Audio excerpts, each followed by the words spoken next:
From the time of Hannibal's siege of Sagunto 300 years B.C. down through 8 centuries of wars with the Arabs, Spain was the scene of many invasions. Toward the end of the 15th century, the conquest of Granada ushered in the first dynasty of the Catholic kings of Spain. Under their reign, the church assumed the powerful leadership of the state, and down to the present day, the magnificent architectural splendor of cathedrals spread over the entire peninsula. Living monuments of stone symbolizing the age-old Catholic tradition of the country's life. A life that is nevertheless greatly varied in the different provinces. Gayest of all is Andalusia. Against the outline of the Giralda, the bright life of Sevilla unfolds itself in a happy charm. The narrow streets resound with laughter and bright chatter of voices, while the weird strains of Andalusian folklore steal forth from behind the balconies.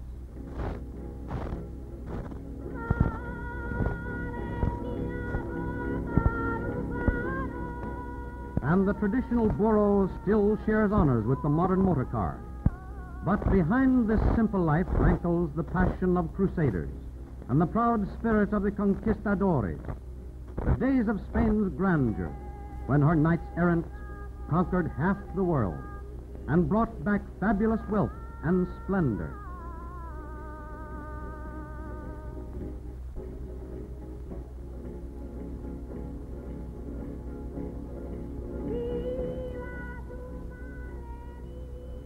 The days of Spain's golden age, immortalized by Cervantes, Velázquez, and El Greco, are still reflected in the proud dignity of the Spanish people.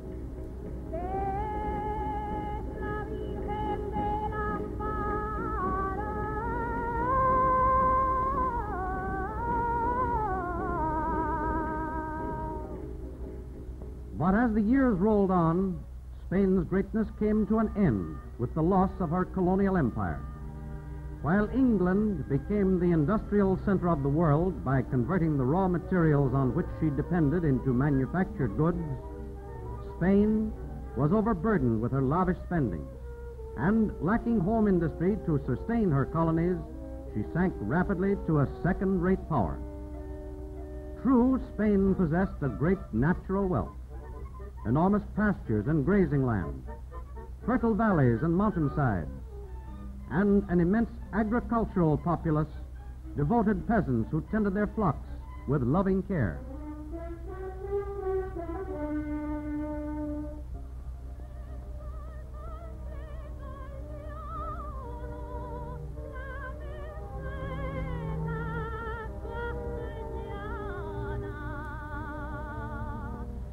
Vast terrains of nut and fruit trees and countless orange groves cover entire regions of the beautiful land.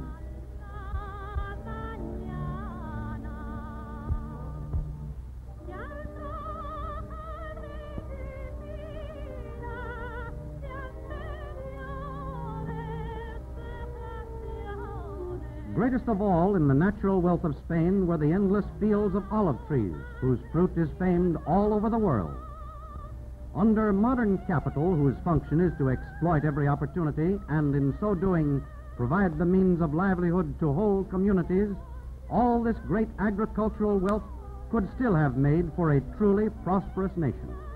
But in Spain, the descendants of the old nobility inherited their vast estates through ancient royal grants, so that most of the land belonged to a feudal aristocracy, who with no menace of competition had no need for improvements or modern expansion.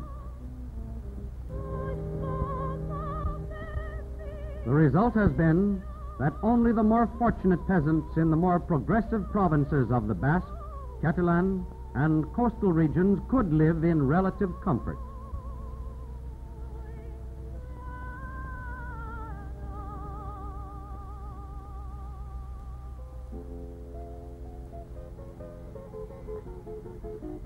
In the extensive areas of Extremadura, Andalusia, Castilla, and Aragon, there have always existed a vast number of landless peasants who had to live in wretched poverty and brutal ignorance,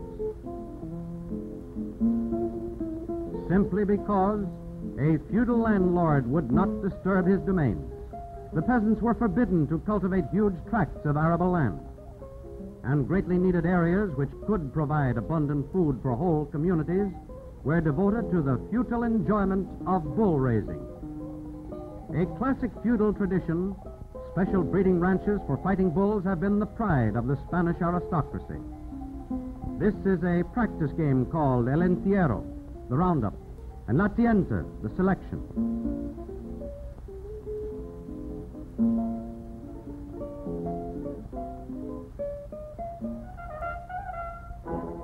Like the ancient circus of Rome, the bullfight in Spain is a grand show of exciting and tragic brilliance.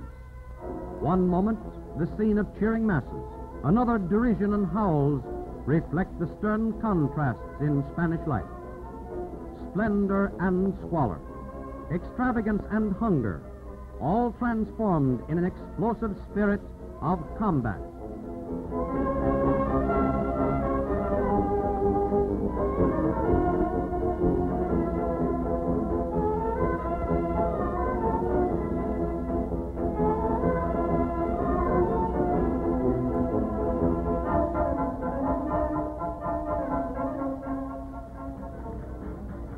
There are gentler customs in Spain, equally characteristic of the Spanish people.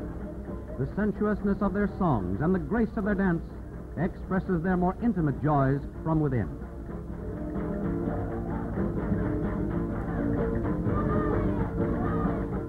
But a changing and moving world has stirred the vital impetus of these proud and sensitive people toward a new destiny more in keeping with the modern trend.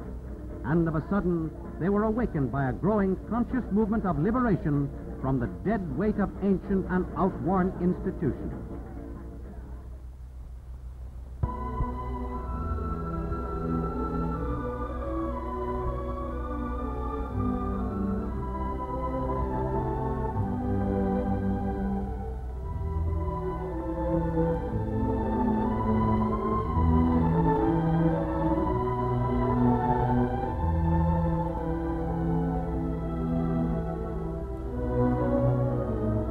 As in practically all European countries, the national life of Spain was concentrated in its capital. With the snow-capped Guadarrama Mountains looming in the distance, Madrid, with its beautiful avenues, impressive monuments, and cordial atmosphere, is a busy modern metropolis of over 1 million inhabitants. Center of Spain's tradition and culture, it has always been the pulse of the nation, the seat of the government. Here all the social and political problems of the country have gravitated for a solution. Here, as on the land, there is plenty for a privileged few, and hunger for the many. And along with poverty, there's misery and sickness in uninhabitable, overcrowded ghettos. Unemployment was never due in Spain to an oversupply of workers, since great numbers continually migrated to other lands, but because of persistent industrial oppression to any kind of organized labor. Unfortunates in their deepest need must turn to begging, and as disturbers of the peace, land in jail.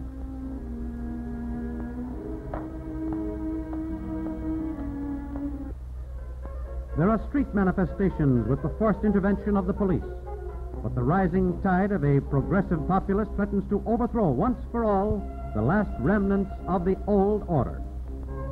At this point, a foreign symbol makes its first appearance among the extreme rightists, and a group of army generals in active service of the constituted government plot to overthrow the Republican regime and establish in its place a military dictatorship.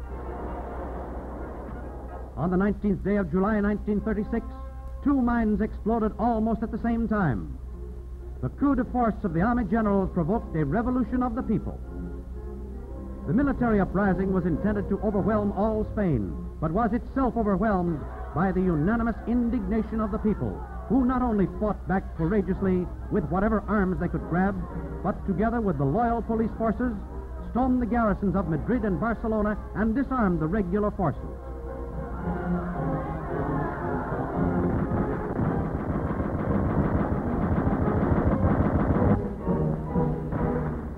Street scenes of fierce battle raged in a furnace of burning passion.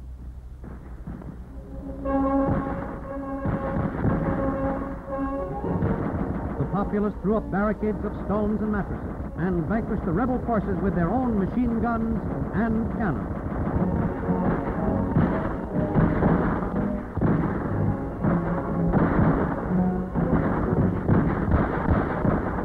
To the cry of Viva la Repubblica, many thousands gave their lives for the popular cause. In a few days, the decision and bravery of the masses triumphed over the regular army forces.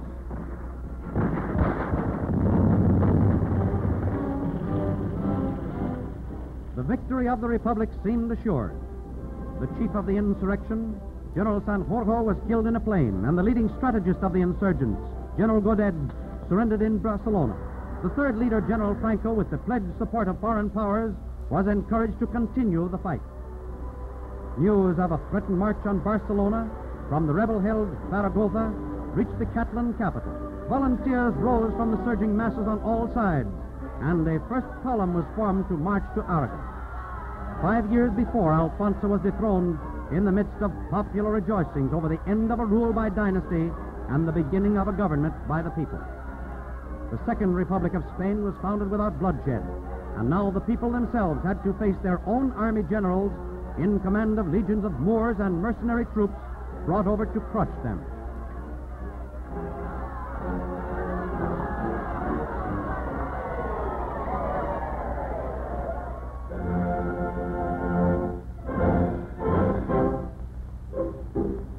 All through Catalonia and the arid landscapes of Aragon, the strange spectacle of trucks and passenger buses filled with raw green men proceeded in caravans from village to village on the main highway to Zaragoza. The townfolk turned out to greet the cheerful militiamen and encourage them on their way. Factory workers, students, and peasants, most of whom had never held a gun in their hands before, were fired with a courage descended from ancient tradition. And the flush of their victory in the streets of Barcelona gave them a supreme confidence in their fighting capacity.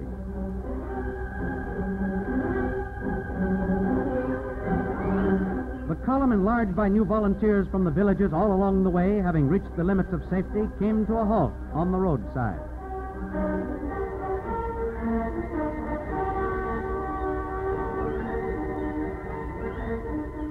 The men gather about their leader, Buenaventura Durruti, and they look over the land still separating them from the outposts of the enemy. They discuss maneuvers and lay the plans for the first attack.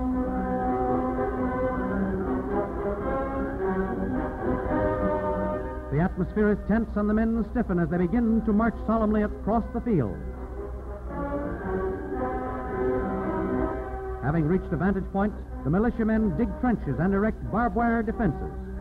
Up to now, it has all been like a thrilling excursion.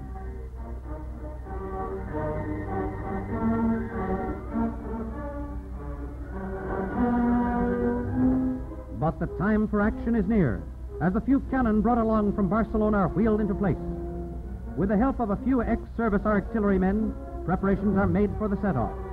It all seems like a lot of fun to play with war engines and get ready for a real battle. Finally, the cannons go off.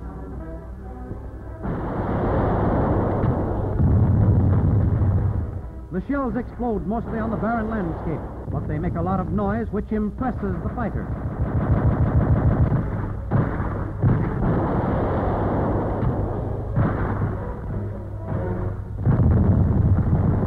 Deployed across the field, the men wait impatiently for their orders. At last, a signal is given, and the militiamen run across the open fields, getting very much in each other's way. They do not bother much about gun sights, nor do they worry too much about precise targets. They are evidently contented to blaze away in the general direction of the enemy. However, as they approach their objective, where the firing becomes more intense, they're more careful. They cannot see the enemy, but the whir of bullets and the rattle of machine guns leaves no doubt of the nearness of the opposing forces.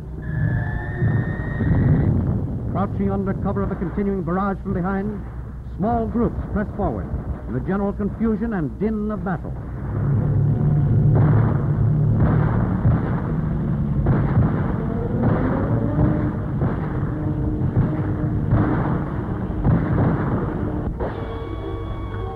In scattered ranks, the militiamen are approaching the town very cautiously while the shells continue to whine all around them. They finally creep up to the very walls of the village, which they convert into parapets, utilizing every crevice in the wall as a firing post.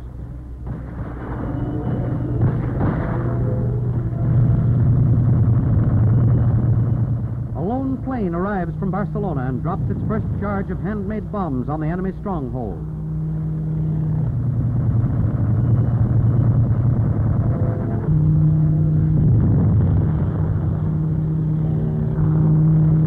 Houses go up in smoke and flames spread throughout the town. But the position is a strategic one, and the rebel forces are determined to hold it. Having broken their way in through crumbling walls, the militiamen advanced from house to house, from door to door in a hail of bullets and machine gun fire.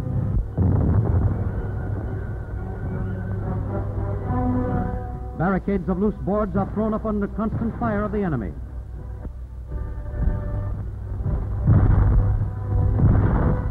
They dash across open spaces in a race with death. An enemy machine gun mows one man down just as he was barely over.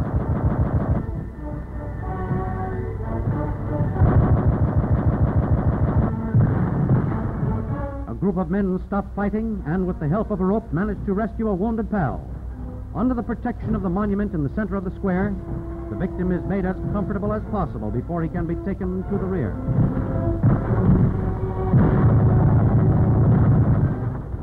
The casualties are many, and as the fighting slows down, the wounded are carried to Red Cross stations, where volunteer nurses and medical students help in administering first aid. There are few medical supplies, and often dressings must be made from bits of apparel. There's no sanitary corps as yet, but with the help of willing hands, the patients are taken care of as best as possible.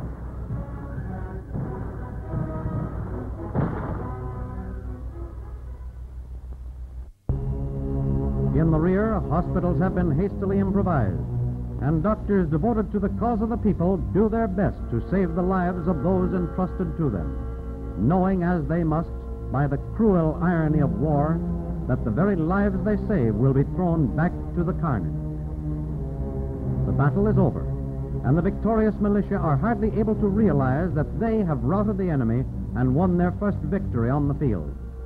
It is the first initiation of real war to these untried militiamen. The desolation everywhere about them is staggering. They wander about the deserted streets in a daze.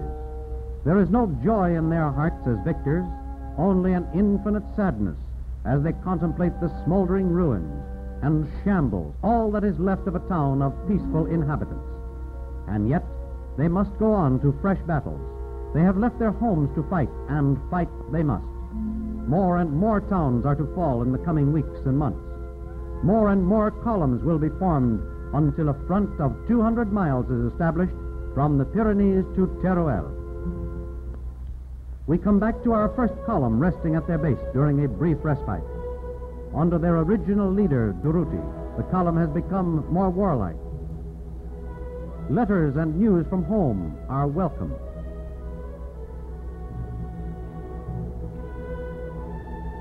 In the intervals between action, the men have the freedom of doing pretty well anything they please, and that, for some, is enjoying a well-earned siesta. News of other fronts reach the column. Madrid is in danger of falling, and help for the besieged city is urgent. First, to march to Aragon. Durruti now musters his best veteran fighters and prepares to leave for Madrid. There is no real organization as yet, but Durruti, by his brave example in action and by his genuine affection for his men, has welded the volunteers into a strong and dependable unit.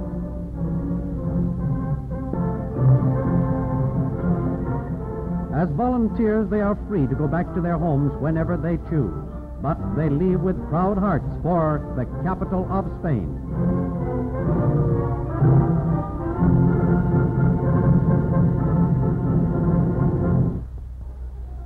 Their arrival at Madrid's darkest hour raises the morale of the populace considerably. as they marched up the Grand Via on their way to join the city's defenders. At about the same time, an international column made its first appearance in the besieged capital. From all parts of the world, writers, students, workers, veterans of the World War came to offer their lives in defense of the Spanish people.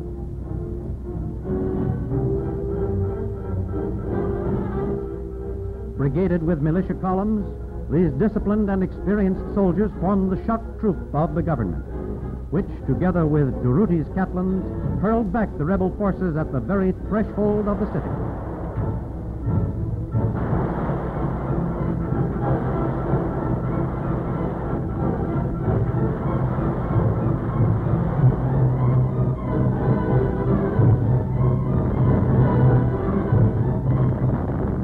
Volumes will be written about these critical days.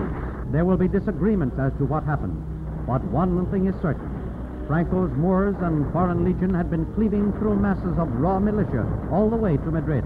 But when they reached the capital, they were met by fighters with souls as hard as steel, and a resistance that could be compared only to a devastating hurricane on the desert. The hastily levied troops are no longer frightened. They fight with an indomitable spirit.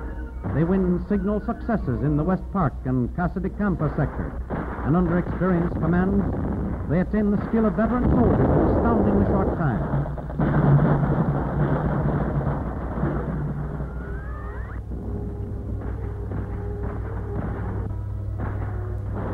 Trench systems and fortifications were thrown up hastily all around the city, and the fighting continues unabated. In a fury of rifle, machine gun, and hand grenade explosions.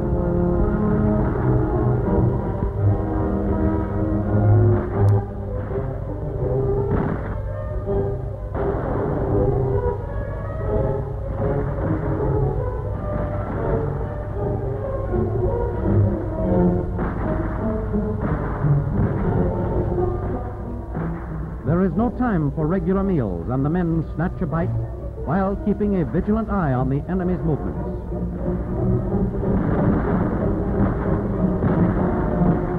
From the Carabanchel sector across the Toledo Bridge, the enemy is in sight of the lower section of the city, where parapets serve as a cover for the movements of troops during frequent forays of shooting against enemy snipers.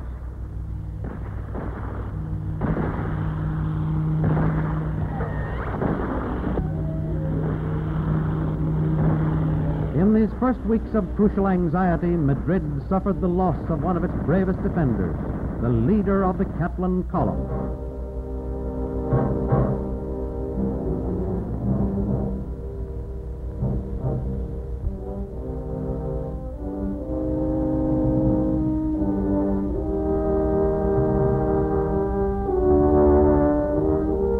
His body is brought back to Barcelona, where a vast multitude turned out to pay a last tribute to a fallen hero. He was mourned not only as a military leader, but as a symbolic figure of the Spanish people's traditions against invasion. Over 500,000 people filled the streets in the most spontaneous popular demonstration of affection in the history of the city. Like huge waves, the procession moves on through the principal thoroughfares.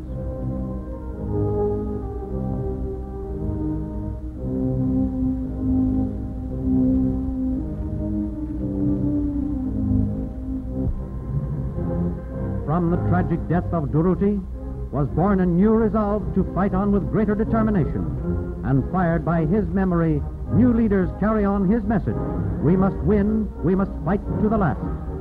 As the months roll on, the government suffers many reverses. But there is no waning morale or loss of confidence in the final victory. The army has grown tougher and has gathered increased cohesion and strength. Madrid has become an impregnable fortress, and the action of the opposing forces is limited to the constant duel of artillery.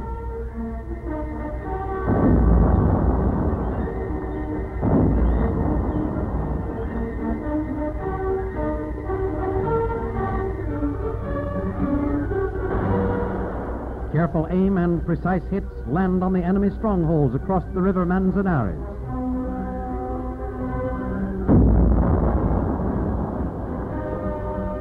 and in the university city, planned to have become the greatest center of learning in Europe, government artillery riddles with shell fire the rebel stronghold in the famous Hospital Clinico.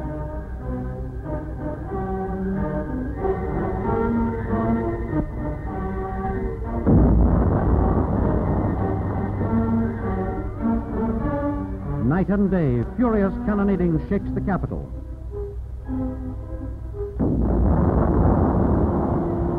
As enemy cannons pound away with fury at the interior of the city.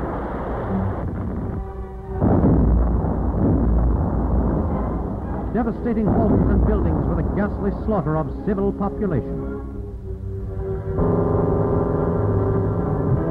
And as if that were not enough, planes flashing white in the skies spill their bombs on the defenseless city, sending up columns of smoke and flame and showering death on the helpless inhabitants. These deliberate bombardments aimed to demoralize the population have resulted in the loss of lives of tens of thousands innocent men, women, and children in the open cities, towns, and villages of Spain.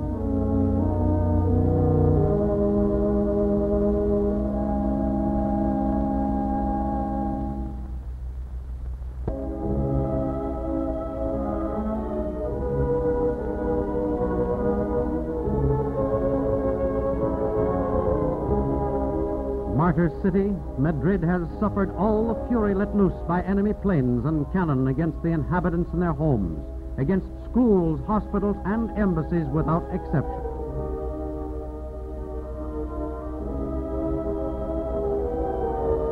The wreckage and tribute to the destructive power of modern explosives is a tragic mask covering the smiling face of Madrid, where the supreme art of living for the joy of it was practiced as a cult. With the specter of death ever present, life has become a nightmare in the midst of twisted girders, splintered walls, and the debris of homes, office buildings, hotels, and churches. After 2.5 years of relentless siege, the city still presents an unique aspect of cordiality and good cheer. The Madrileños walk about the central square, Puerta del Sol, as if all were normal, laughing at their own tragedy. There are still over 1 million inhabitants who will not leave their homes. Many are left homeless. There is a constant trickle of carts from the more ruined quarters to the somewhat safer parts of the city. And an interminable procession of streetcars rumble through the streets continuously as far as the front line trenches.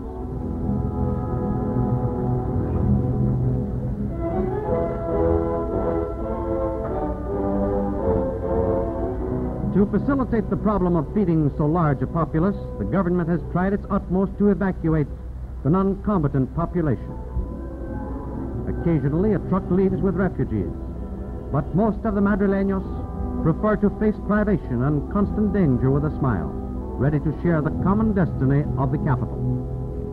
All government Spain has been inspired by the marvelous example of Madrid, and as a token of solidarity, many caravans of food and clothing, donated by national and foreign relief organizations, arrive within the fortifications of the capital.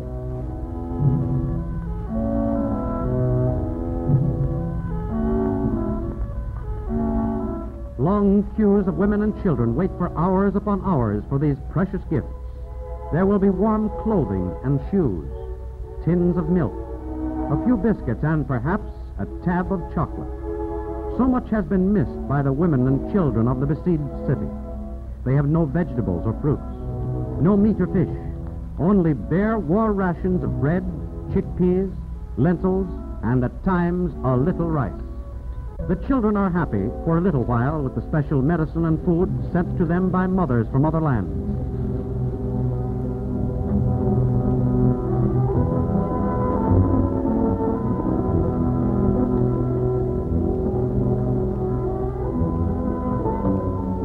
And the old folks are cared for in popular dining rooms. And in the fringe of trenches surrounding the city, the militiamen also receive packages from friends and social organizations.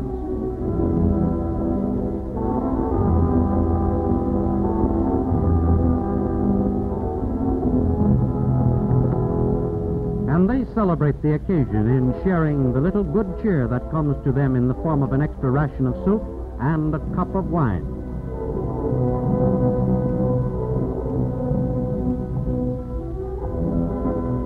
During the long periods of quiet on the strongly entrenched front of Madrid, the men get permission to spend a few hours of leave in the city, to gather in circles and sing around the cafe tables and saunter through the streets with their friends. Some go to the theaters, which have never ceased to function.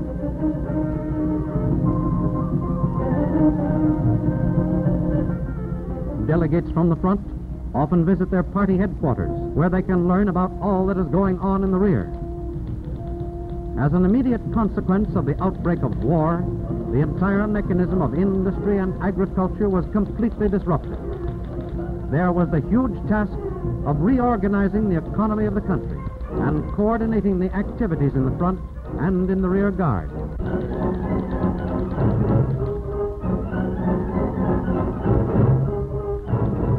From the first days of the war, there were created committees, secretariats of industry and agriculture, political commissaries, and sections of press and information service for the orientation of both the army and the civilian population.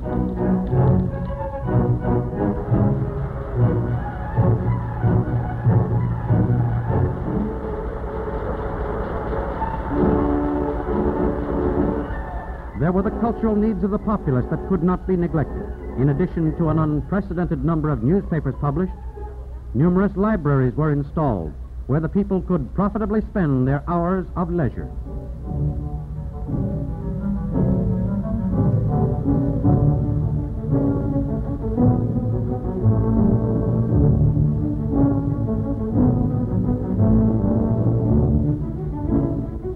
The greatest social problem of all was the care of children whose homes had been destroyed and whose parents had been killed. Happy playgrounds and colonies farthest removed from the constant danger of bombardment were created within the natural limitations of the war area, as it was found that no place could be entirely safe. As the war was taking its ever-mounting toll of lives, the vital strength of the nation had to be steeled and tempered to meet all contingencies, and the youth make ready to answer the call when they must fill the places left vacant by the fallen. In the enormous task of sustaining the national capacity for continued resistance, Barcelona, greatest industrial center of Spain, has been the chief source of supplies of the Republic. Under constant menace from the air, the port of Barcelona had continued to unload the limited number of ships and schooners arriving with the sorely needed food supplies for the inhabitants.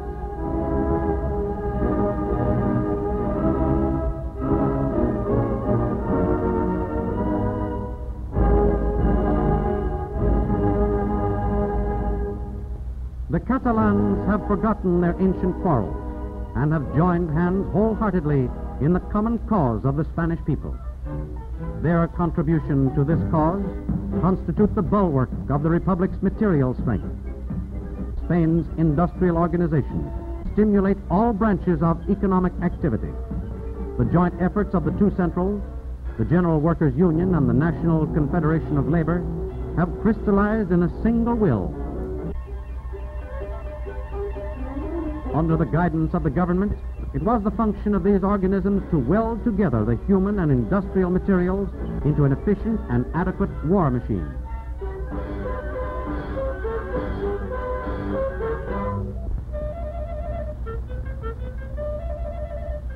Toward this end, the constructive capacities of the workers of all branches of industry have revealed an ingenious efficiency of human resources to compensate the material handicaps. One must marvel over the amazing accomplishments of the Spanish people under the stress of the devastating war. With the material resources of the nation strained to the utmost, with the lack of basic war materials such as timber and cotton, and with inadequate machinery to meet the ever-increasing demands, the Spanish people have found solutions one by one for all the necessary readjustments of their economy. The textile factories, which previously supplied the entire country with clothing, now devote most of their output to the special needs of the army, towards the making of uniforms, blankets, and hospital equipment. In the shops, as in the factories, the human effort is everywhere the supreme factor of the government's resources. With all able-bodied men in the fighting ranks, there remain fewer household duties for the women, who are glad to do their bit to add to the comfort of the men at the front.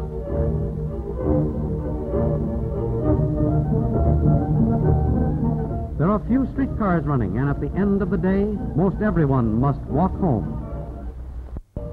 The curtailed electric power must be reserved for the most vital effort of all, the unceasing production of arms. At the beginning, there was absolutely no war industry, but with the characteristic energy and determination of the people, a firm will created new capacities, and in a short time, every available factory was transformed to a munition plant. The heavy industries, requiring the least change, were utilized to produce the more immediate needs of bullets and light arms.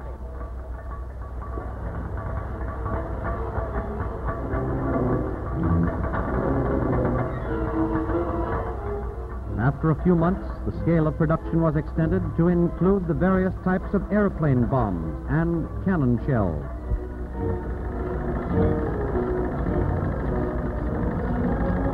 In a year's time, all mechanical plants were revamped to the needs of the munition industry, and all the adaptable material from scrap iron to tin foil were converted to steadily increasing stocks of munitions.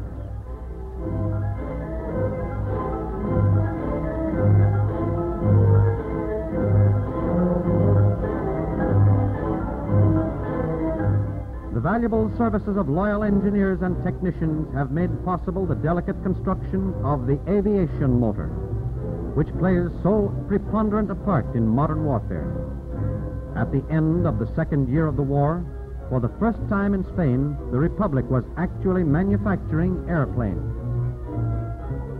Unable to procure arms from abroad in accordance with international law, the government has had to tax to the utmost its limited resources, and its rhythm of production has accumulated ever-increasing reserves, but cannot possibly compensate the constant streams of war supplies received by Franco from the German-Italian arsenals.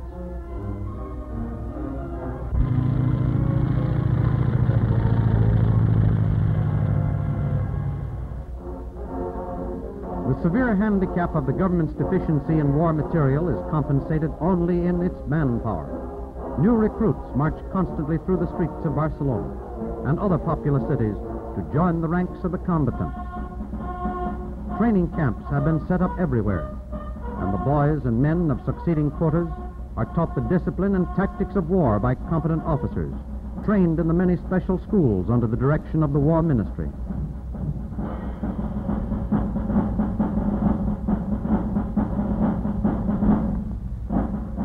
The loyal forces that started as a rabble, then became a more or less organized militia, is now a modern army. The men have uniforms. They obey their officers, are proud of their units, and have confidence and high spirits.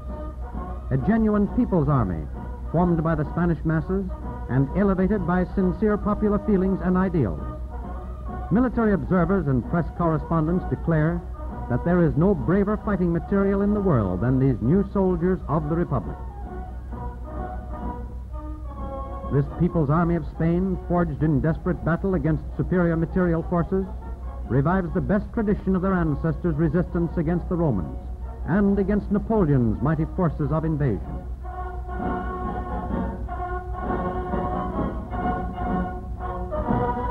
Given an equality of arms, the Republican command of veteran loyal officers of the stern make of General Mayaja are confident that the magnificent morale and capacity of their fighting men should prove the decisive factor in the war.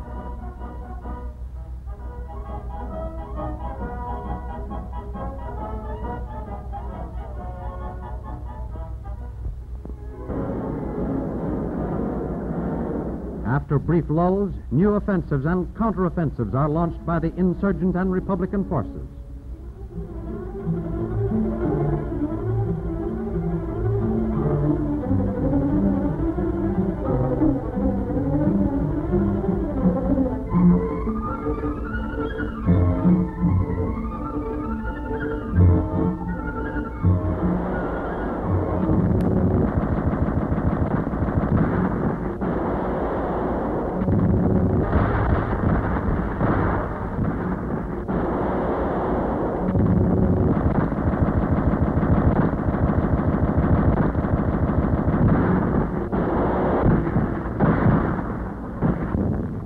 results are often the loss of territory by the government forced to abandon ground in the face of overwhelming superiority of insurgent planes, tanks, and motorized divisions.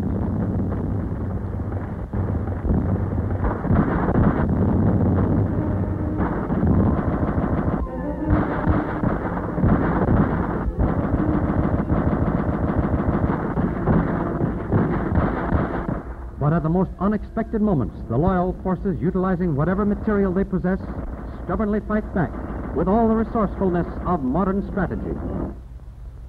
These scenes of the Ebro offensive show the famous Lister Brigade in a brilliant tactical maneuver to recapture a lost position. The now veteran soldiers, tempered in many battles, have proven a superior fighting capacity against the professional rebel army. Every battle takes its heavy toll of human sacrifice, but the morale of these men remains spirited and determined. Behind each machine gun there is a man waiting, ready to take the place of the fallen without the slightest hesitation. In the terrible fierceness of combat, comparable in magnitude to the World War, singular acts of heroism and comradeship which will never be recorded mark the deeply human qualities of the popular army of Spain. The loyal fighting forces are excellent, the famous wage of modern war with old-fashioned guns and cannon. On the rebel side, there is an overabundance of the latest foreign war material.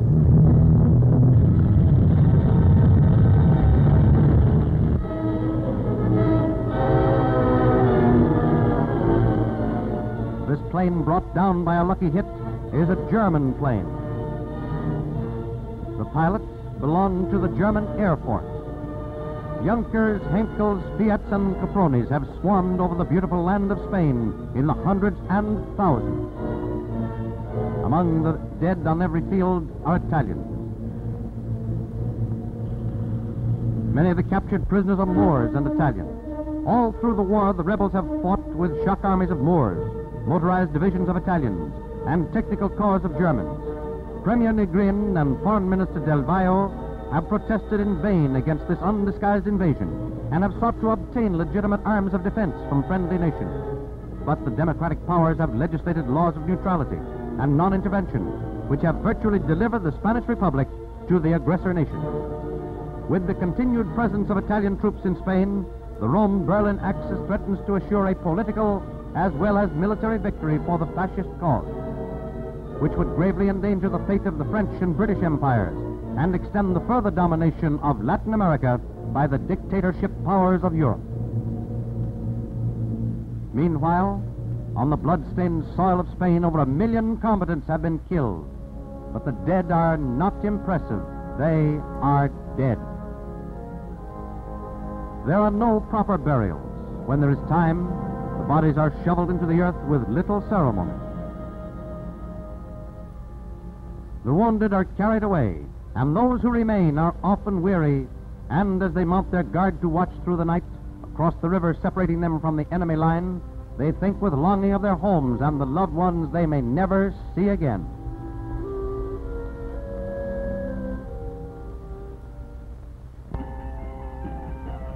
We turn away from the war to look for a moment at the Spanish peasant life. The peaceful Aragon village behind the lines appears far removed from the scenes of battle. The peasants carry on their daily tasks. The land is plowed as in ages past. Everywhere in Spain, the folk sing as they work, beautiful ancient songs of the land.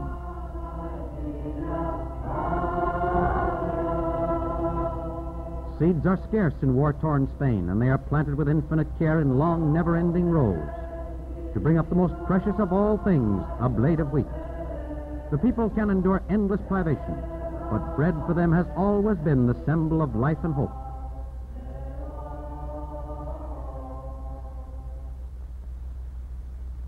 In Republican Spain, there are 4 million children under 12 years of age, and 3 million refugees. The maximum production is far from adequate to supply even the minimum of food products.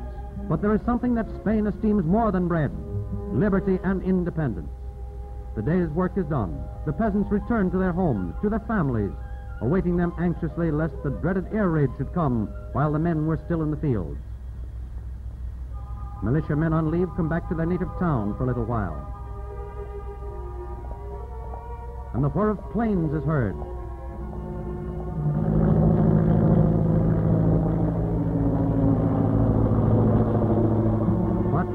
nothing, only leaflets of enemy propaganda inviting the soldiers to pass over to Franco's ranks.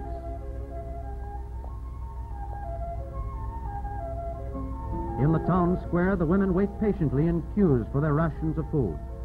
And nearby, the townsfolk have invited the militiamen to join a little merriment to celebrate their homecoming.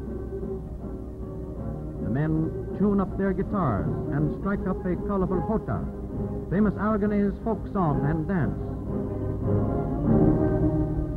Si fuera un aeroplano,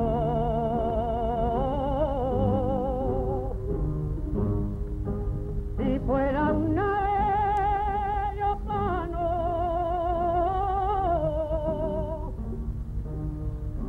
la caja de mi vihuela.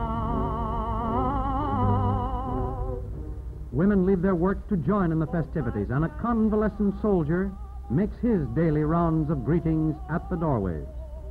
Y al son de la fe madera. Old cronies meet in their accustomed tertulias and exchange quips and stories of the good old days. The eternal cheerfulness of the Spaniard never fails. The maestro holds his class in a sheltered olive grove, always less dangerous than the interior of a schoolhouse in case of an air raid.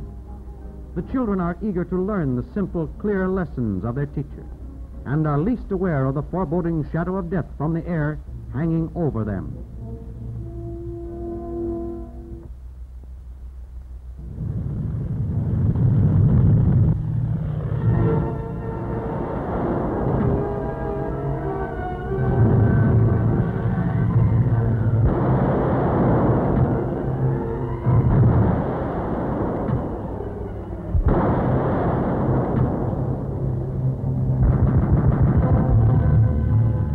It is difficult, if not impossible, for anyone having witnessed the ghastly horror of the bombardment of open towns and villages of Spain to be neutral in his narration. It is impossible to excuse the incredible devastation of the homes and lives of a defenseless population by reason of modern strategy of warfare.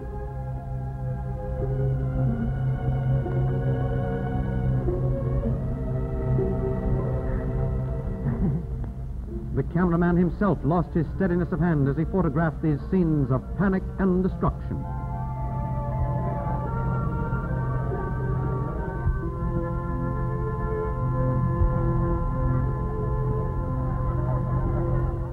These same streets and homes, which only a moment ago were filled with merry voices, songs, and laughter, are now filled with dead and wounded men, women, and children, weeping mothers, and terrorized survivors of tragedy.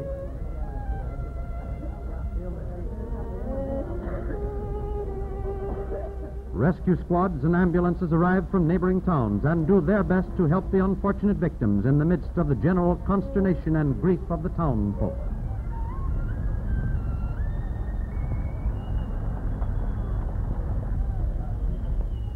Desolate ruins and shambles are all that remain of this peaceful, quiet town, not far away from the battlefront. Scores of dead still lie under the piles of wreckage.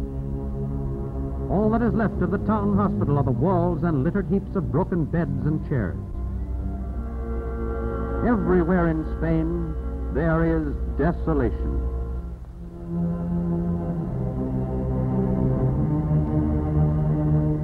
Monuments and works of art are not spared in the frenzy of destruction.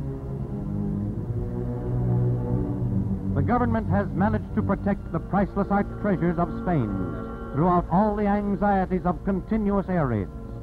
But the architectural splendors of ancient palaces are no more. Their ruins proclaim the disdain of brute force for all the timeless fruits of civilization.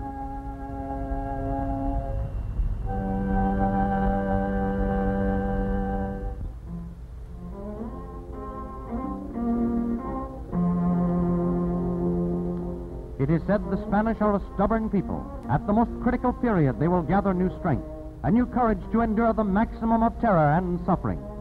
Smiling and proud in their very desperation, they rebuild what has been destroyed. New roads and fortifications are built with a determination to vanquish all obstacles. The work goes on in the field. and in the factory, under the ever-increasing strain of the cruelest of wars. There are more refugees to be cared for. There is less food for all. But the Spanish people still hope, as they hold out, that the democracies will become convinced that the future of freedom will ultimately be decided on the Republican soil of Spain.